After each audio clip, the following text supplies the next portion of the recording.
চাঁদপুরে বাজারে আগুন, দগ্ধ হয়ে দোকান কর্মচারীর মৃত্যু। মিয়ানমারে ডিজেল ও সিমেন্ট পাচারের সময় বোটসহ 11 জন আটক। রোববার কমিশনে উঠছে তারেক রহমান ও জাইমার ভোটার হওয়ার নথি। এবং সবশেষে জানাবো, গত 15 বছরে দেশে প্রকৃত অর্থে কোনো নির্বাচন হয়নি বললেন পররাষ্ট্র উপদেষ্টা। শুনছিলেন শিরোনাম, এবারে বিস্তারিত। চাঁদপুরের ফরিদগঞ্জ উপজেলার সাহার বাজারে আগুনে দগ্ধ হয়ে সাব্বির হোসেন নামে এক দোকান কর্মচারীর মৃত্যু হয়েছে। এ ঘটনায় 5টি দোকান পুড়ে ছাই হয়ে গেছে। আগুনে প্রায় 40 থেকে 50 লাখ টাকার ক্ষতি হয়েছে বলে ধারণা করা হচ্ছে। শনিবার সকাল 10টার দিকে উপজেলার সুবিদপুর পশ্চিম ইউনিয়নের সাহার বাজারে অবস্থিত জিহাদ ফাতেমা স্টোর নামে একটি মুদি দোকানে বৈদ্যুতিক শর্ট সার্কিট থেকে আগুনের সূত্রপাত হয় বলে স্থানীয়রা জানিয়েছেন।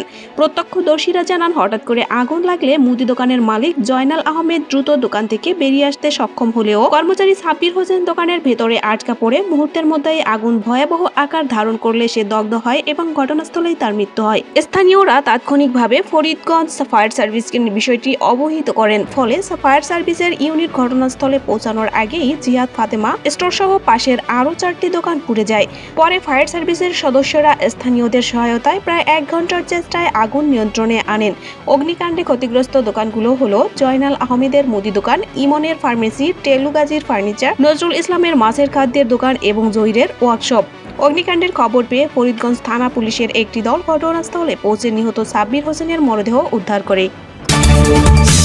এদিকে শুল্ক ফাঁকি দিয়ে মিয়ানমারে পাচারকালে 1000 লিটার ডিজেল, 650 বস্তা সিমেন্ট ও একটি ইঞ্জিন চালিত বোটসহ 11 জন পাচারকারীকে আটক করেছে নৌবাহিনী। শুক্রবার বঙ্গোপসাগরে টহল চলাকালে কুতুবদিয়া বহির্নোঙর এলাকায় এ অভিযান পরিচালনা করা হয়। নৌবাহিনী জানায়, একটি পাচারকারী চক্র ইঞ্জিন চালিত বোটের মাধ্যমে সমুদ্রপথে অবৈধভাবে শুল্ক ফাঁকি দিয়ে মিয়ানমারের সিমেন্ট পাচার করছে। এমন গোপন সংবাদের ভিত্তিতে সেন্ট মার্টিন ও তৎসংলগ্ন এলাকায় টহল জোরদার করে নৌবাহিনী।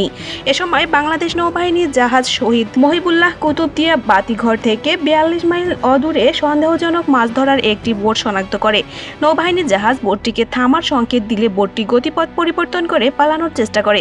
বাংলাদেশ নৌবাহিনীর জাহাজ মহিবুল্লাহ ধাওয়া করে এফবি অঙ্কিতা অন্বেষা নামক একটি বোট আটক করে। আটক ব্যক্তিরা জানায়, বেশি মুনাফা লাভের আশায় ডিজেল ও সিমেন্টগুলো মিয়ানমারে পাচারের উদ্দেশ্যে নিয়ে যাচ্ছিল। পরে জব্দ করা মালামাল ও আটক ব্যক্তিদের আইনানুগ ব্যবস্থা নেওয়ার জন্য চট্টগ্রামের পতেঙ্গা মডেল থানায় হস্তান্তর করা হয়।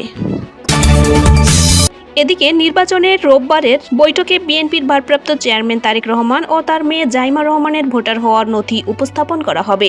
শনিবার আগারগাঁওয়ে নির্বাচন ভবনে সাংবাদিকদের এ তথ্য জানায় ইসির সিনিয়র সচিব আক্তার আহমেদ। তিনি বলেন, গুলশান এলাকার নির্ধারিত ওয়ার্ডে ভোটার নিবন্ধনের সব আনুষ্ঠানিকতা এরই মধ্যে সম্পন্ন হয়েছে। তবে তফসিল ঘোষণার পর নতুন করে ভোটার তালিকায় অন্তর্ভুক্তির ক্ষেত্রে কমিশনের অনুমোদন প্রয়োজন হয়।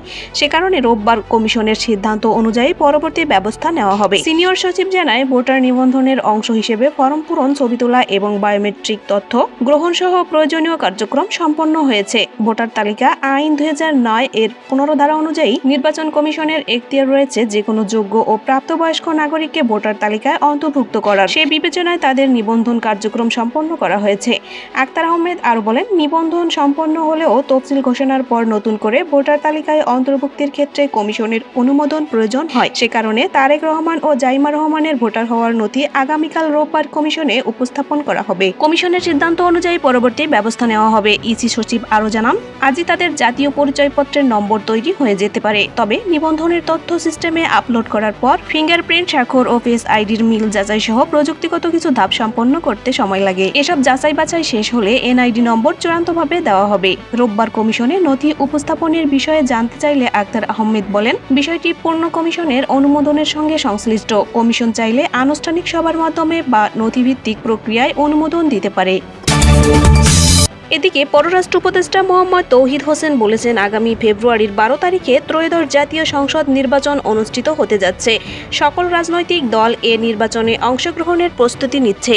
আমরা আশা করছি একটি অত্যন্ত উৎসবমুখর পরিবেশে নির্বাচন অনুষ্ঠিত হবে। তিনি বলেন, এ নির্বাচনের বিশেষ গুরুত্বের কয়েকটি কারণ রয়েছে। সত্যিকার অর্থে গত 15 বছরে দেশে কোনো নির্বাচন হয়নি। যদি নির্বাচনের কথা বলা হয় তাহলে সর্বশেষ নির্বাচন অনুষ্ঠিত হয়েছিল 2008 সালে। এর অর্থ হলো বিপুল সংখ্যক জনগণ যাদের বয়স 30 বছরের নিচে বা আশেপাশে তারা কখনো নির্বাচনে ভোট দেওয়ার সুযোগ পাননি। শনিবার বেলা 12:15টার দিকে ভোলা শহরের সরকারি বালক উচ্চ বিদ্যালয়ের মাঠে ভোটের গাড়ির উদ্বোধনী অনুষ্ঠানে প্রধান অতিথির বক্তব্যে তিনি এসব কথা বলেন। পররাষ্ট্র উপদেষ্টা মোহাম্মদ তৌহিদ হোসেন বলেন, এবার আমাদের লক্ষ্য হচ্ছে প্রত্যেকটি মানুষ যেন নির্বাচিত জনপ্রতিনিধিদের দেখতে পায়। আমরা মনে করি এই নির্বাচন অত্যন্ত গুরুত্বপূর্ণ, সে কারণেই আমরা চাই মানুষ যেন তার ইচ্ছামতো ভোট দিতে পারে। আমি আপনাদের স্পষ্টভাবে বলে দিতে চাই, এই সরকার কোনো দলের পক্ষে নয়। আগামী পরশুদিন মনোনয়ন সংগ্রহের শেষ দিন, তখন আপনারা জানতে পারবেন কারা কারা মনোনয়নপত্র সংগ্রহ করেছেন। আমাদের লক্ষ্য হচ্ছে 2026 সালের 12 ফেব্রুয়ারির নির্বাচনে সবাই ভোট দিয়ে আপনাদের পছন্দের প্রার্থীকে নির্বাচিত করবেন। তিনি আরো বলেন, আপনারা জানেন 2024 সালের জুলাই আগস্টে একটি বিশেষ পরিস্থিতিতে কিছু বিশেষ দাবি দেওয়ার প্রেক্ষিতে পরিবর্তনটি হয়েছে। যে পরিবর্তনের জন্য আমাদের ছেলেমেয়েরা জীবন দিয়েছে, তাদের দাবি দেওয়াকে সামনে রেখে আমরা একটি ছোটখাটো তালিকা তৈরি করেছি। শতভাগ প্রতিফলিত হয়েছে তা নয়, তবে গুরুত্বপূর্ণ বিষয়গুলো তালিকায় অন্তর্ভুক্ত করা হয়েছে। এই তালিকাটি প্রথমবারের মতো জনগণের সামনে উপস্থাপন করা হবে, যাতে আপনারা বলতে পারেন এসব পরিবর্তন আপনারা চান কি চান না। সুপ্রিয় দর্শক, এই ছিল আমাদের সর্বশেষ আপডেট সংবাদ। পরবর্তী আপডেট সংবাদ সবার আগে পেতে ভিডিওতে একটি লাইক দিন এবং অনুরোধ থাকবে চ্যানেলটি সাবস্ক্রাইব করে বেল আইকনে ক্লিক করুন এবং মতামত কমেন্টে জানান। আল্লাহ হাফেজ।